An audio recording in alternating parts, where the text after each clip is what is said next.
네, 이번 순서는요. 직무에 관해 모든 것을 알려주는 지피지기 백전백승 시간입니다. 네, 취업 준비생들이 궁금해하고 있는 직무에 대한 궁금증을 자세하고 또 간략하지만 굉장히 분석적으로 소개해드리는 시간이죠. 네, 이 시간을 책임져 주시는 분도 계시죠. CDC 취업 컨설팅의 류정석 대표 함께합니다. 어서 오세요. 안녕하세요. 네, 안녕하세요. 네, 반갑습니다. 안녕하십니까, 유정석입니다. 네. 네. 자, 오늘 우리가 알아볼 직무 어떤 직무일까요?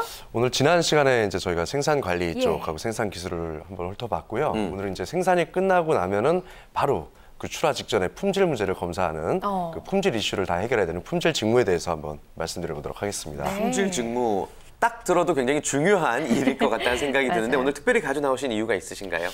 요즘 이제 많은 제품들이 그 제품의 그 라이프 사이클이 짧아지면서 빠르게 출시가 되고 있습니다. 네. 그러다 보니까 워낙 경쟁사 대비 우리 제품이 이쁘게도 만들기도 하고 또 성능도 좋게 만들기도 하고 또 어떤 혁신적인 제품을 출시하기도 합니다. 하지만 이 모든 것들이 결국에는 품질 이슈가 발생이 된다면은 그 회사는 결국엔 망하게 됩니다. 네. 그 망한 사례까지는 아니지만 아주 최근에 사례를 봤을 때 일본의 도요타 자동차 회사 같은 경우에도 예전에 품질 이슈가 좀 크게 났었죠. 미국에서. 그 이후로 미국 시장 내에서 판매량이 급감하게 됐고 지금 현대자동차라든지 기아자동차가 오히려 역전하는 현상까지도 지금 나타나고 있습니다. 정말 이제 중요한 또 직무 중에 하나인데 그쵸. 그렇다면 품질 직무가 대충 이제 포괄하고 있는 업무들 어떤 업무들이 있을까요? 기본적으로 모든 업종에서 다 품질 업무를 중요시 여기고 있습니다. 뭐 제조업이나 또 건설업이나 아니면 뭐 일반 식품업이나 또는 그런 걸 만들어진 제품을 그 유통하고 있는 유통업이나 모든 업종에서 품질 직무에 대해서 굉장히 그 경영진들도 고민을 많이 하고 있고요. 그래서 이런 품질 직무라는 건 사전에 원부 자재가 들어올 때부터의 리스크 관리하고 그리고 나서 실제 조립하거나 생산하거나 또 그리고 유통 단계에 있어갖고 모든 영역에 걸쳐서 품질 업무는 영향을 미치고 있죠. 그렇군요. 예. 자, 일단 품질 직무를 회사에 입사를 해서 맡게 된다고 지금부터 생각을 해보겠습니다. 어떤 일들을 하게 되는 거죠? 이게 회사마다 또 업종마다 약간씩 부르는 호칭들이 틀립니다. 그래서 뭐 QC, QA, QE 이런 용어들이 있는데요. 기본적으로 QC라고 한다면은 이제 보통 알고 있는 게 이제 퀄리티 컨트롤이라고 그래서 우리 생산 관리에서 말하는 것처럼 그 SCM 전반에 걸쳐서 발생할 수 있는 모든 품질 이슈에 대해서 사전에 리스크를 좀 관리를 하고 데이터 분석을 통해서 그런 품질 이슈가 발생되지 않도록 하는 일을 하고 그다음에 만일 문제가 발생됐을 때에는 그 해당 부서에서 원인을 찾아서 다른 부서하고 협업을 통해서 빨리 그 문제가 해결될 수 있도록 하는 역할을 하는 게 보통 이제 QC 부서에서 많이 하게 됩니다. 그리고 이제 QA 같은 경우는 이제 퀄리티 어슈어런스라고 그래서 말 그대로 보증을 하는 거예요. 그래서 우리 회사가 만들어낸 제품은 당당하다 이런 뜻이고 통상적으로 이제 우리가 제품을 출시해서 해외로 나가거나 국내 어떤 그 해당 고객사로 나갔을 때 사실 우리 제품이 뭐 고객들로부터 no, 안 좋다 또는 yes 또는 아주 굿, 엑설런트 이런 평가를 받죠. 그런 평가를 받는 거에 항상 당당하게 네, 우리 제품 좋습니다라고 answer, 답을 할 수 있는 저는 그래서 이 QA를 퀄리티 어슈어런스라기보다는 퀄리티 앤서라는 개념으로 좀 받아들이고 싶습니다. 예, 그렇게 말씀해 주시니까 이해하기가 더 쉽네요. 앞서 말씀드린 대로 그 일반적인 용어인 퀄리티 컨트롤 QC도 사실은 아까 좀 전에 말씀드린 바와 같이 뭐 구매 부서든 개발 부서든 생산 부서든 또는 물류 부서든 또 현지에서 판매하는 영업 부서든 간에 많은 부서하고 서로 걸쳐 있기 때문에 그런 영역에 있어서는 단순한 컨트롤 타워 역할보다는 잘 융화가 돼야 되기 때문에 커뮤니케이션 또는 콜라보레이션 의미로 해서 퀄리티 콜라보레이션이라고 저는 받아들이는 게 좋다고 말씀드릴 수 있습니다. 네, 지금 뭐 어려운 용어들이 자꾸 나오고 있는데요. 역시 이 품질 직무도 좀 예를 들어서 설명을 해주시면 더 쉬울 것 같아요. 예, 그 두 가지 회사 예를 들어볼게요. 처음에는 이제 빵을 만드는 회사입니다. 제가 오늘 아침을 안 먹고 와서 배가 고파서 빵으로 좀 급조를 해서 말씀을 드리는데, 자 빵을 만들기 위해서는 이제 밀가루를 그 구매 부서에서 직접 갖고 와야겠죠. 그 밀가루 생산한 업체에서 갖고 오고 또 거기에 맞춰서 빵을 종류별로 다 생산을 합니다. 다 생산이 되고 나면은 이제 직접 출하를 해서 컨테이너 박스에서 실어서 트러킹으로 해서 또 해외로 나가게 될 땐 배를 태우거나 또는 비행기를 태워서 보내겠죠. 자, 이랬을 때 처음에 밀가루를 사올 때부터 밀가루 자체에는 문제가 없는지 그리고 또 빵을 생산해냈을 때에는 국제 규격이라든지 국내 규격 예를 들어서 뭐 햇섭이라는 인증이 있습니다. 그런 인증을 그 개발부서에서 받을 때 이게 제대로 받아온 건지 다시 한번 검증을 해야겠죠. 그래서 그런 일들을 하고 또 직접 생산이 끝나고 나서 출하되기 직전에 자, 빵 포장지, 봉지에는 어디 구멍이 뚫리지 않았나? 또 그 안에 이물질이 들어가지 않았나? 중요하죠. 예, 다시 한번 또 검수를 해야 되는 거고 실제로 이게 트럭을 타고 저기 홈플러스나 이마트나 유통을 갔을 때에도 네네. 거기서 또 영업하는 사람들이 팔 때 거기에서도 혹시나 누가 또 괜히 악한 감정으로 쥐꼬리를 넣지 않았나? 예전에 많았죠. 네. 있는 일이죠. 네, 그래서 예.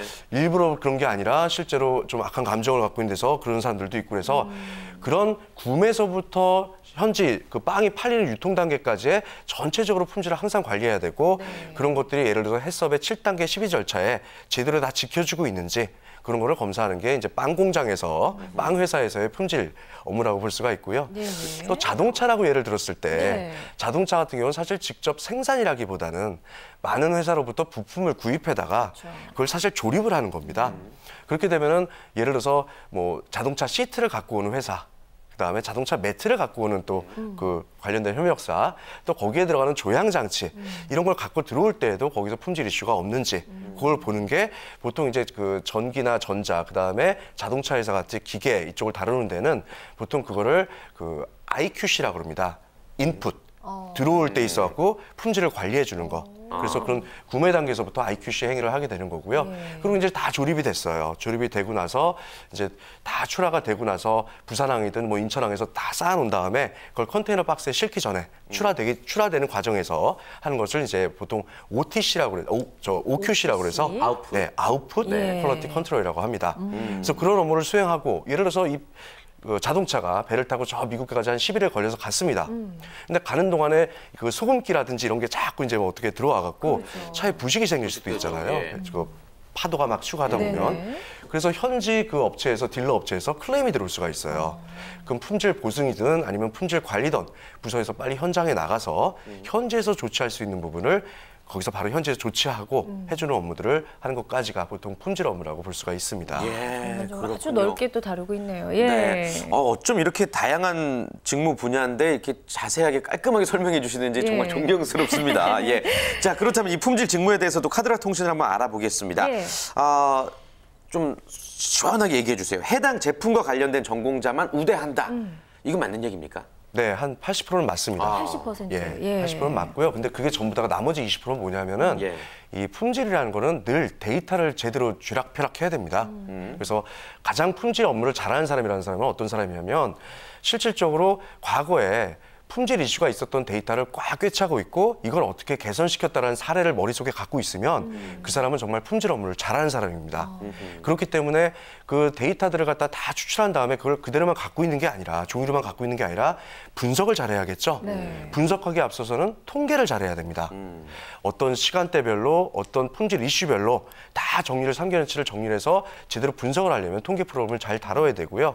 그래서 아무리 이공계 담당자라 하더라도 실질적으로 어떤 통계 프로그램을 잘 못 다루거나 아주 쉬운 예를 들어서 엑셀에 있는 피벗이나 뭐 그런 테이블 기능도 못 다룰 정도라면 좀 어렵고요. 또 요즘 기업에서 요즘이 아니라 예전부터 많이 이제 품질 쪽에서 이슈가 발생됐던 게 그 식스시그마라는 게 있어요.